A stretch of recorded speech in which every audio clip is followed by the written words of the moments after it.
ಸುಹಾಸ್ ಶೆಟ್ಟಿ ಹತ್ಯೆಯನ್ನ ನಾನು ಖಂಡಿಸುತ್ತೇನೆ. ಈ ರಾಜ್ಯದಲ್ಲಿ ಕಾಂಗ್ರೆಸ್ ಸರ್ಕಾರ ಬಂದ ಮೇಲೆ ಆಡಳಿತ ಗೃಹ ಇಲಾಖೆ ಸಂಪೂರ್ಣ ವೈಫಲ್ಯವಾಗಿದೆ. ಇಲ್ಲಿ ಹಿಂದೂ ಕಾರ್ಯಕರ್ತರಿಗೆ ರಕ್ಷಣೆ ಇಲ್ಲ ಎಂದು ಮಾಜಿ ಸಂಸದ ನಳಿನ್ ಕುಮಾರ್ ಕಟೀಲ್ ಹೇಳಿದ್ದಾರೆ. ಮಾಧ್ಯಮದವರೊಂದಿಗೆ ಮಾತನಾಡಿದ ಅವರು, ಇಲ್ಲಿ ಭಯೋತ್ಪಾದಕ ಕೃತ್ಯ ಮಾಡುವವರಿಗೆ ಸರ್ಕಾರ ಬೆಂಬಲ ನೀಡಿದೆ. ಇದೇ ಕಾರಣಕ್ಕೆ ಸುಹಾಸನ ಹತ್ಯೆಯಾಗಿದೆ. ಈ ಸರ್ಕಾರ ಕಣ್ಣು ಮುಚ್ಚಿ ಕುಳಿತಿದೆ. ಇಲ್ಲಿ ಸರ್ಕಾರ ಆರೋಪಿಗಳ ವಿರುದ್ಧ ಕಠಿಣ ಕ್ರಮ ಕೈಗೊಳ್ಳದ ಕಾರಣ ಕರಾವಳಿ ಭಾಗದಲ್ಲಿ ಹಿಂದೂಗಳ ಹತ್ಯೆ ನಡೆದಿದೆ.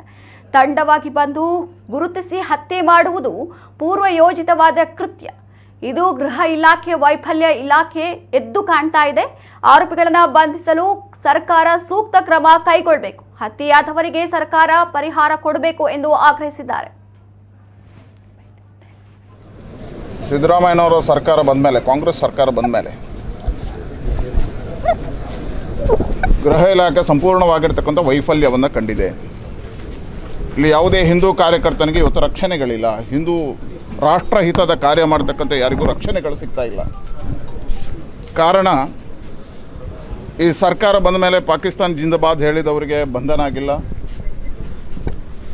ಜಿಹಾದಿ ಹೋರಾಟ ಮಾಡುವವರ ಬಂಧನಗಳಾಗಿಲ್ಲ, ವಿಧಾನಸಭೆಯ ಒಳಗಡೆ ಪಾಕಿಸ್ತಾನಕ್ಕೆ ಜೈ ಹೇಳಿದವರ ಬಂಧನ ಆಗಿಲ್ಲ. ಹೇಳಿದರೆ ಯಾವ ರೀತಿಯ ಭಯೋತ್ಪಾದನಾ ಕೃತ್ಯಗಳಿದ್ದಾವೋ ಇವರಿಗೆ ಪ್ರೇರಣೆ ಕೊಡ್ತಕ್ಕಂಥ ಕೆಲಸವನ್ನು ಈ ಸರ್ಕಾರ ಮಾಡಿದೆ. ಅದರ ಪರಿಣಾಮ ಇವತ್ತು ಅವರಿಗೆ ಧೈರ್ಯ ಜಾಸ್ತಿ ಆಗಿದೆ.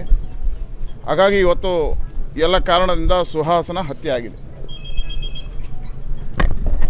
ನಿರಂತರವಾಗಿರ್ತಕ್ಕಂಥ ಹಿಂದೂಗಳ ಮೇಲೆ ಹಲ್ಲೆ ಆದಾಗ ಈ ಸರ್ಕಾರ ಕಣ್ಮುಚ್ಚಿ ಕೂತಿದೆ. ಮುಖ್ಯಮಂತ್ರಿಗಳು, ಗೃಹ ಇಲಾಖೆ ಕಳೆದ 2 ವರ್ಷಗಳಲ್ಲಿ ಈ ರೀತಿಯ ಘಟನೆಗಳು ನಡೆದಾಗ ತಪ್ಪಿತಸ್ಥರ ಮೇಲೆ ಕಠಿಣವಾಗಿರ್ತಕ್ಕಂಥ ಕ್ರಮ ಕೈಗೊಳ್ಳದೇ ಇರತಕ್ಕಂಥ ಕಾರಣಕ್ಕೋಸ್ಕರ ಇವತ್ತು ಈ ರೀತಿಯ ಹತ್ಯೆಗಳು ನಡೀತಾ ಇದ್ದಾವೆ.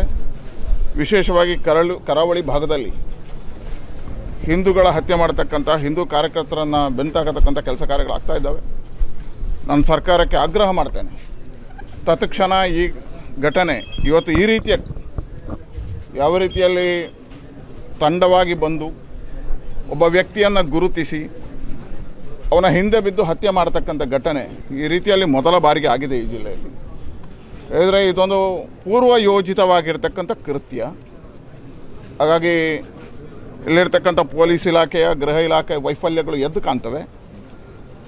ನಾನು ತಕ್ಷಣ ಆಗ್ರಹವನ್ನು ಮಾಡ್ತೇನೆ, ಸರ್ಕಾರ ಯಾರ್ಯಾರು ಆರೋಪಿಗಳಿದ್ದಾರೋ ಅವರನ್ನು ಬಂಧಿಸಬೇಕು, ಕಠಿಣ ಕ್ರಮಗಳನ್ನು ಕೈಗೊಳ್ಳಬೇಕು. ಒಂದು. ಎರಡನೇದು, ಏನು ಇವತ್ತು ಹತ್ಯೆ ಆಗಿದೆ ಅವನ ಮನೆಗಳಿಗೆ ಪರಿಹಾರವನ್ನು ಕೊಡ್ತಕ್ಕಂಥ ಕೆಲಸವನ್ನು ಸರ್ಕಾರ ಮಾಡಬೇಕು ಅಂತ ವಿನಂತಿ. ಸುಹಾಸ್ ಶೆಟ್ಟಿಯನ್ನ ಬರ್ಬರವಾಗಿ ಹತ್ಯೆ ಮಾಡಲಾಗಿದೆ. ಇದು ಪೊಲೀಸ್ ಇಲಾಖೆಗೆ ಗೊತ್ತಿದ್ದೇ ನಡೆದಿದೆ. ಗೃಹ ಇಲಾಖೆ ಇಂಟೆಲಿಜೆನ್ಸ್ ಏನು ಮಾಡ್ತಾ ಇದೆ ಎಂದು ಶಾಸಕ ವೇದವ್ಯಾಸ್ ಕಾಮತ್ ಆಕ್ರೋಶ ವ್ಯಕ್ತಪಡಿಸಿದ್ದಾರೆ. ಪೊಲೀಸ್ ಇಲಾಖೆ ಹಲವಾರು ಹಿಂದೂ ಕಾರ್ಯಕರ್ತರ ಹತ್ಯೆ ಆದ ಸಂದರ್ಭದಲ್ಲಿ ಆರೋಪಿಗಳ ಚಲನವಲನಗಳ ಮೇಲೆ ಕಣ್ಣಿಡಲು ಆಗದಿದ್ದರೆ ಪೊಲೀಸ್ ಇಲಾಖೆ ಮಾಡುತ್ತಿರುವುದೇನು ಎಂದು ಪ್ರಶ್ನಿಸಿದ್ದಾರೆ. ಇಲ್ಲಿ ಸಂಪೂರ್ಣ ಪೊಲೀಸ್ ಇಲಾಖೆ ವೈಫಲ್ಯ ಆಗಿದೆ. ಸರ್ಕಾರ ಹತ್ಯೆ ಮಾಡಿದವರ ಪರ ನಿಂತಿದೆ ಎಂದು ಆಕ್ರೋಶ ವ್ಯಕ್ತಪಡಿಸಿದ್ದಾರೆ. ಇವತ್ತು ಪೊಲೀಸ್ ಇಲಾಖೆ ಇಂಟೆಲಿಜೆನ್ಸ್ ಇರಬಹುದು, ಇವರಿಗೆ ಯಾವುದೇ ಮಾಹಿತಿಗಳಿಲ್ಲದೆ ಈ ರೀತಿಯ ಹತ್ಯೆ ಆಗ್ಲಿಕ್ಕೆ ಸಾಧ್ಯವಾ ಅಂತ ಹೇಳುವಂತ ಪ್ರಶ್ನೆಗಳು ಕೂಡ ಉದ್ಭವ. ಇವತ್ತು ಹಿಂದೂ ಕಾರ್ಯಕರ್ತರ ಹತ್ಯೆ ಆಗುವಂತ ಸಂದರ್ಭದಲ್ಲಿ ರಾಜ್ಯದಲ್ಲಿ ಆಡಳಿತ ಮಾಡುತ್ತಿರುವಂತಹ ಕಾಂಗ್ರೆಸ್ ಸರ್ಕಾರ ಇವರ ಇಂಟೆಲಿಜೆನ್ಸ್ ಏನ್ ಮಾಡ್ತಾ ಇದೆ? ಈ ರೀತಿಯ ಘಟನೆ ಆದಾಗ ಪೊಲೀಸ್ ಇಲಾಖೆ ವೈಫಲ್ಯತೆ ಮತ್ತು ರಾಜ್ಯವನ್ನು ಆಡಳಿತ ಮಾಡುತ್ತಿರುವಂತಹ ಕಾಂಗ್ರೆಸ್ ಎಲ್ಲೋ ಒಂದು ಕಡೆ ಎಸ್ಡಿಪಿಐ, ಪಿಎಫ್ಐ ಈ ರೀತಿಯ ಸಂಘಟನೆಗಳ ಕೇಸು ಹಿಂಪಡೆದುಕೊಳ್ಳುವಂತದ್ದು ಇದಕ್ಕೆ ಬಹಳ ದೊಡ್ಡ ರೀತಿಯ ಕಾರಣಕರ್ತ ಆಗಿದೆ ಅಂತ ಹೇಳುವಂತದ್ದನ್ನು ಹೇಳಬಹುದು. ಇವತ್ತು ನಾನು ಪೊಲೀಸ್ ಇಲಾಖೆ ಈ ಹಲವಾರು ಹಿಂದೂ ಕಾರ್ಯಕರ್ತರ ಹತ್ಯೆಯಾದಂತ ಯಾರು ಕೊಲೆ ಮಾಡಿದಾರೋ ಅವರ ಚಲನವಲನಗಳನ್ನ ಅವ್ರು ಏನ್ ಮಾಡ್ತಾರೆ, ಅವ್ರು ಏನು ಉದ್ಯೋಗ ಮಾಡ್ತಾರೆ, ಅವರಿಗೆ ವಾರಕ್ಕೊಂದು ಸಲ ಪೊಲೀಸ್ ಇಲಾಖೆಗೆ ಬಂದು ಅವರ ದಸ್ಕತ್ತನ್ನು ಹಾಕುವಂಥದ್ದು, ಈ ರೀತಿಯ ಚಟುವಟಿಕೆಯನ್ನ ಪೊಲೀಸ್ ಇಲಾಖೆ ಮಾಡಬೇಕಿತ್ತು. ಅವರ ಪೆರೇಡ್ ಮಾಡಬೇಕಿತ್ತು. ಎಲ್ಲೋ ಒಂದು ಕಡೆ ಪೊಲೀಸ್ ಇಲಾಖೆ ಇದನ್ನೆಲ್ಲ ಮಾಡದೇ ಇರುವಂತಹ ಸಂದರ್ಭದಲ್ಲಿ ಇದೆಲ್ಲ ಈ ರೀತಿಯ ಘಟನೆಗಳಾಗಿದೆ ಅಂತ ಹೇಳುವಂಥದ್ದನ್ನ ನಾವು ಹೇಳ್ತೇವೆ ಇವತ್ತು.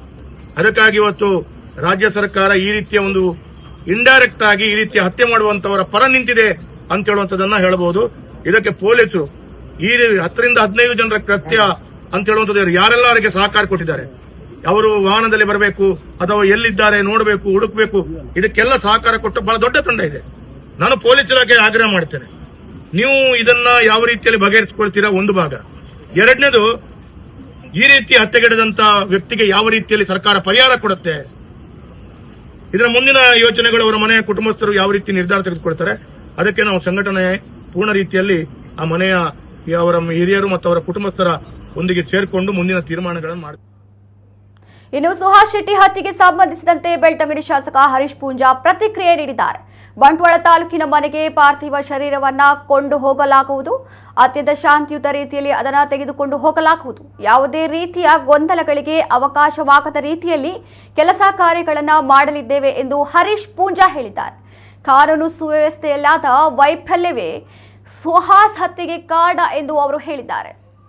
ಸುಹಾಸ್ ಶೆಟ್ಟಿ ಅವರು ನಿನ್ನೇನು ಹತ್ಯೆ ನಡೆದಿದೆ, ಇವತ್ತು ಬೆಳಿಗ್ಗೆ AJ ಆಸ್ಪತ್ರೆಯಿಂದ ಸುಮಾರು 9:09 ಒಳಗಡೆ ಇಲ್ಲಿಂದ ಅವರ